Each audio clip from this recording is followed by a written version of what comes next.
I think I've always done a little bit of computer assisted composition, whether I knew it or not. Even like in my early rock band in high school, like I would overdub on that little micro disc recorder.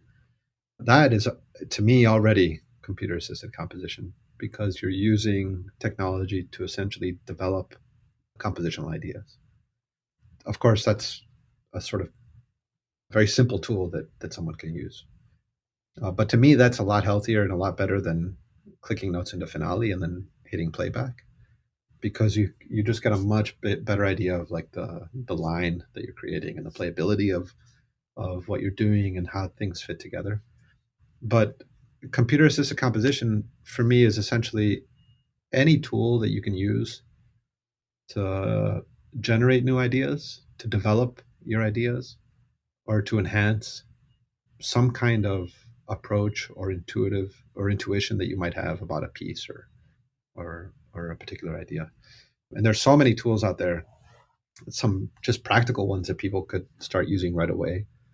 Spear, which is free, and it was developed by I think it was Michael Klingbeil as his like doctoral dissertation at Columbia University.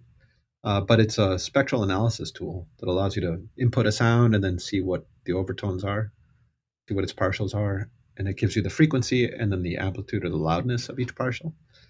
And so that to me was a really important tool for understanding like the nuances of timbre. Why do timbre sound the way they do compared to other ones? And being able to break the sound down like that and looking at almost like the DNA of the sound was really, really revealing for me. I think a slightly more advanced or maybe less user friendly tool that I use a lot is called Open Music, which is now maintained by Earcom.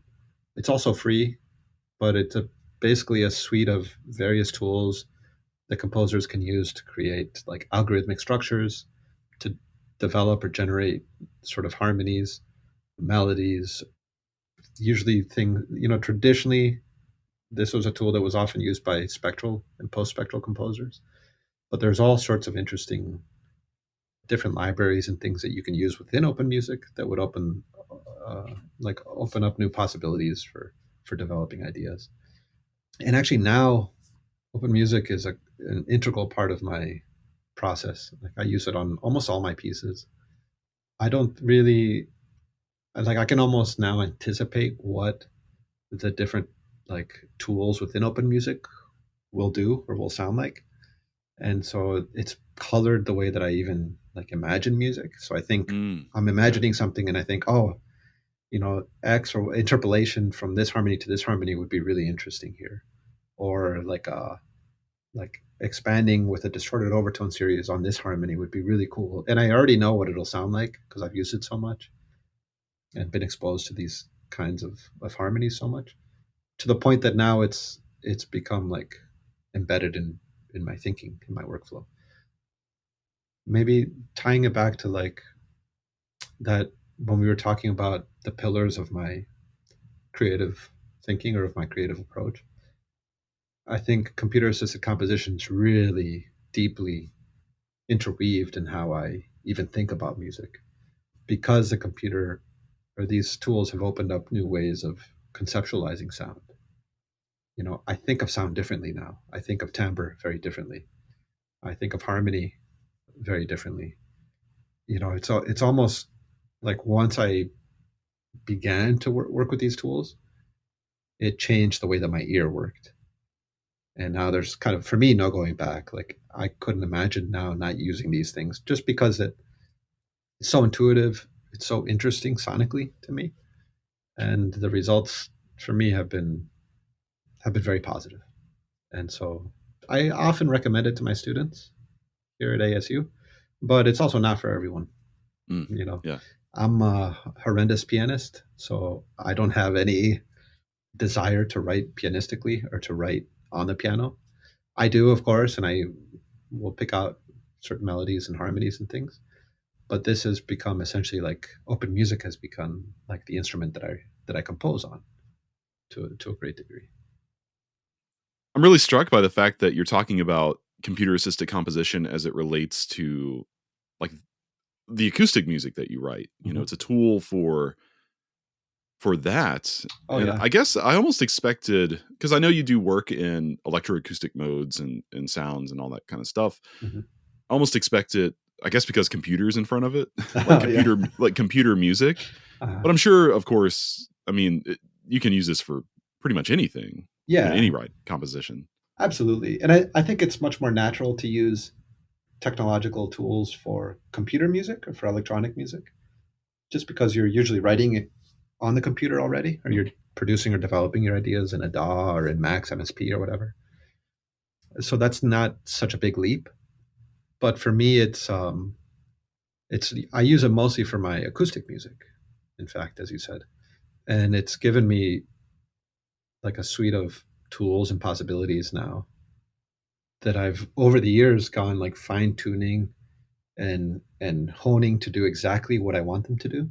Open music is I don't know if you've ever played around with like Max MSP.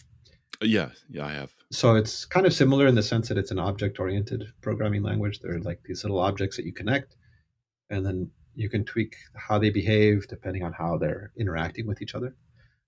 And so it's highly customizable. So, what I like about it is it's kind of a blank slate. It doesn't do any of your thinking for you. You almost have to either set out to discover something new and then evaluate whether it's worth, whether you like it and it's worth your time to keep exploring it.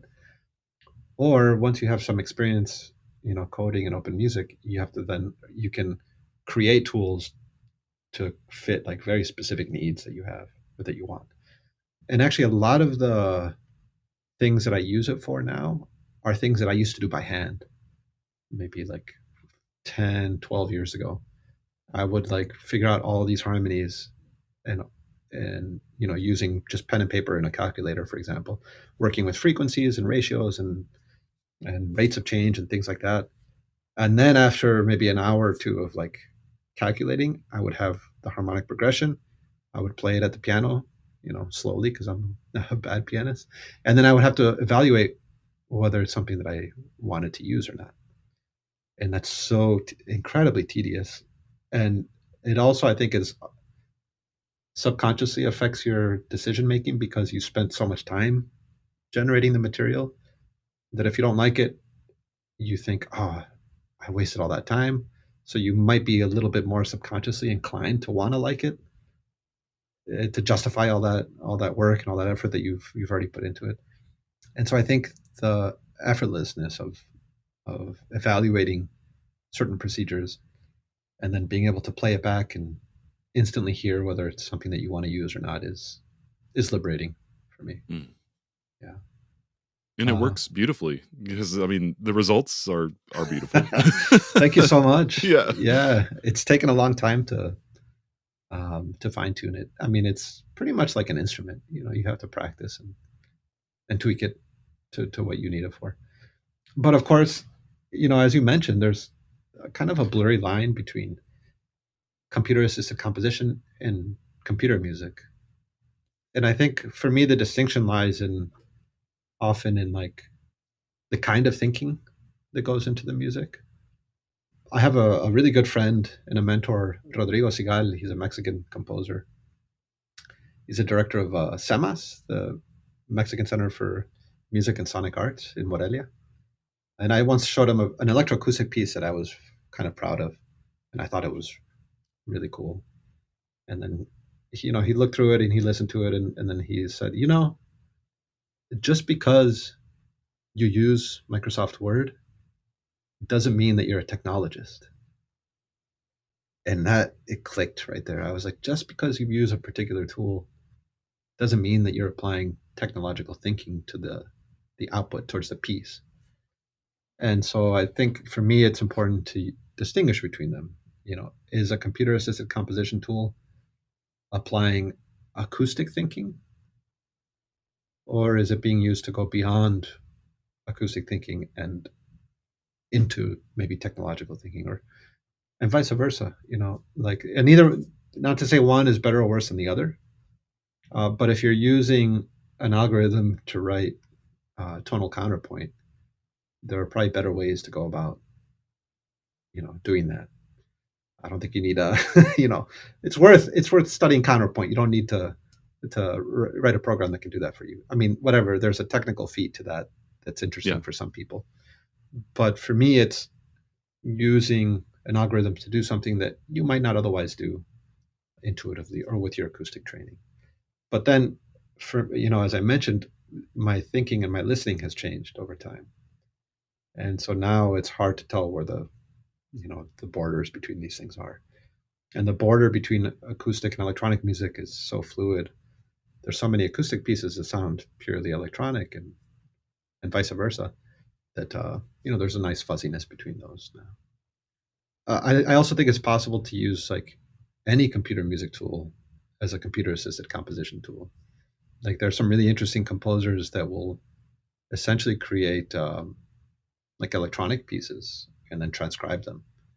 And the act of the transcribe them to an acoustic ensemble, and so they kind of have like an electronic mock-up almost of their piece, and then translate that so the performers can realize some version of that.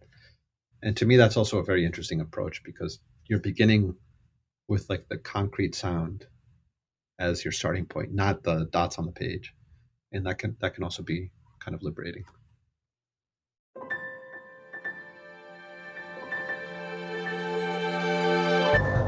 Thank you so much for tuning in to Micromaker by Loose Leaf Transmissions. We hope you enjoyed this brief glimpse into the inner workings of the creative life. If this resonated with you, be sure to check out the full conversation on Music Maker with Tyler Klein, a podcast exploring craft and process, philosophy and inspiration, and the honest, often messy parts of being an artist, creative uncertainty, purpose and identity, and resilience. You can find Music Maker wherever you get your podcasts or by visiting musicmakerpodcast.com.